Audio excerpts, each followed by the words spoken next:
Lucy, are you excited to take on this new role? Yeah, I am extremely excited. I think from being a Kent player myself from the age of 12, working in the system with the Kent girls and the women over the last 10 to 11 years, um, I think to be involved in this next transformation of women's professional cricket, it's a perfect time to be involved. I'm so honoured to wear a Kent cricket badge as well, and for me to be back after a couple of years away from the county, working in my role at South East Stars. That's 100% supported me to be where I am today. Yeah, I'm really excited, not just for myself, but for every woman and girl that's involved in our county for what Tier 2 cricket's going to bring for us. You're our first ever head of women's cricket. Can you explain what that is and what's your vision for the next few years? Yeah, so it's really exciting to actually be the first ever head of women's cricket. And I think with the new structure for women's professional cricket, with our tier system and Kent now being a tier 2 women's professional team, I'm extremely excited to take on this role. For me, I think it's looking at the now and how we build on what Dave Smith has put in place over the last couple of years. And he's set an extremely fantastic foundation. And I think it's how we now build as a tier 2 women's team to be the best we can this year. My vision for this year is how we create a very experienced coaching team. We give the women exactly what they deserve as a whole club. And for me to come into this role, I'm excited to start building on professional standards for our women's team.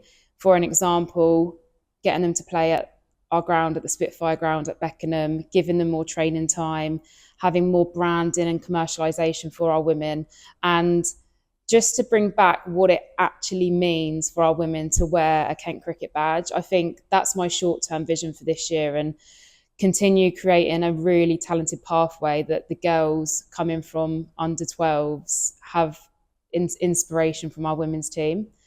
Obviously, our long-term vision for Kent cricket and for our women and girls is for tier 1 status as we push through the years. But we're only going to continue that vision if we work on the now and we build with the whole community for the best of our women and girls. And like I said, I just want everybody that's involved to have a lifelong love of the game.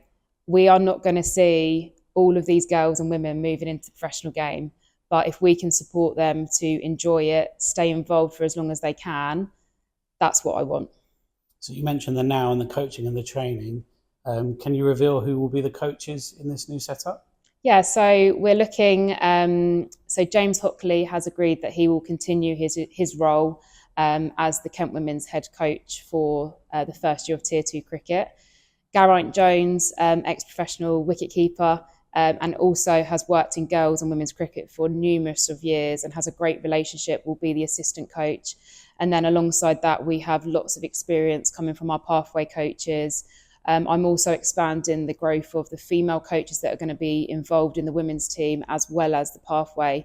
And we will also be working extremely closely with our tier 1 catchment areas to make sure that we utilise their experience to support the talent identification and development across the whole of our Kent County. So how will that relationship with the tier 1 counties work? Will there be sort of player sharing or anything like that? So I'm going to be completely honest to say that we are going to be working extremely closely with Surrey, who are our catchment area, but that also means that we can work closely with other tier 1s, because not all of our Kent players are going to be transferring and moving their careers into just one tier 1. For an example, we currently now have 7 Kent players that will be part of a tier 1 professional academy. So we have 5 that will be in a tier 1 at Surrey and 2 that will be part of a tier 1 at Essex. What this means is those players will have an amazing experience to be part of that tier 1 within their winter and summer programme, but they will also have a registration that they can play their county age group cricket with Kent as well as tier 2 cricket. So the relationships will be extremely close, because my job is to support our Kent players to be the best they can be. And if that, of course, means that they have to move into a tier 1 to support their dream of being a professional, then as Kent, we will continue supporting that and keep really close relationships with those counties. And just a word as well as Megan Belt being captain for next year. Yeah. I'm so buzzed. I'm so excited to have Megan Bell as our club captain again. She She has been playing Kent cricket from the age of 9, and for somebody that knows Kent women through and through, she's not had an easy journey. She is a player that has had many bumps in the road, but she is, for me, she is the best person for our club. She's the best person to start this tier 2 journey off with myself and James Hockley. And not only from a playing point of view, but she is such an inspiration for all of our girls across the community in her teaching world, in her coaching world. So yeah, I'm really, really excited to work with Megan for this year. And we're both really excited just to build together. Megan's going to be involved with decisions. She's going to be involved in meetings more than she's ever been before. And I know after speaking to her the other day that she just wants what's going to be the best year for Kent women that we're going to have. So with Megan at the helm then, what would you say the short-term goals are for 2025? So in terms of the short-term goals for 2025, we need to be the best tier 2 team that we can be. And I think with a structured winter programme, bringing in the experienced coaching staff, we want to go into tier 2 and compete. We want to win. We want to go in and perform at the highest level that we possibly can as a tier 2. I'm going to be honest in saying it's not going to be easy to start because it's a new competition for all 10 counties that are part of the tier 2. But I think with the coaching team that we have involved, they are going to support our players to be a high standard for that tier 2 competition so we can perform as best as the girls can. And I think that's what we need to go into the season with, a mindset that we want to win, we want to compete, but we also need the girls to start understanding how they learn and they develop. So then as we keep pushing through over the next few years, we keep aiming for that tier 1 status. So I'm sure our members and supporters will be looking on this with eager eyes.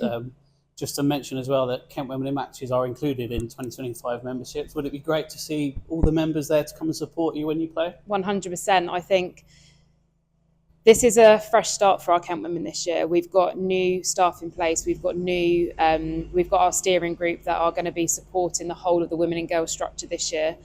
I think a big thing is that for all members, they need to realise that they're going to be seeing the women much more at our home grounds for Kent cricket, and the girls and women's game is only going to grow when we put bums on seats. So from my point, I would really, really like to see so much support from our members, supporting the whole club, because we want to grow the game, and we can only do that by having people turn up and watch and support our club as a whole. Cool. Well, good luck for the year, Lucy. Thank you very much.